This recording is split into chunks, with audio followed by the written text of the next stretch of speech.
আসসালামু আলাইকুম এভরিওয়ান, সবাই কেমন আছেন? তো আমি আজকে পুডিং বানাবো।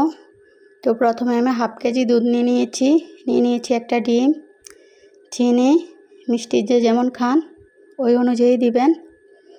তো এখন ডিমের সাথে আমি চিনি ঢেলে দিলাম।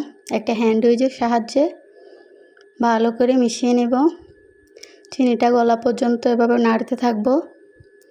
তো এখন অল্প অল্প করে দুধের সাথে ডিমটা মিশিয়ে নেব।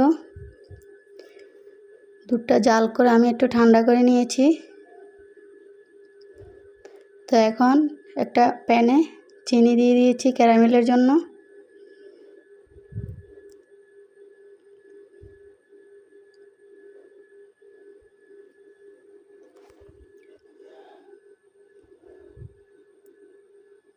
তো আমার ক্যারামেল রেডি। তো এখন দুধের মিশ্রণটা ঢেলে দেব একটা বক্সে,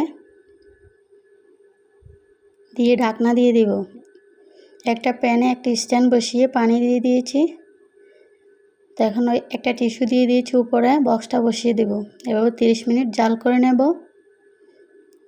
তো হয়ে গেল আমাদের পুডিং রেডি। তো সবাই ভালো থাকবেন। আল্লাহ হাফেজ।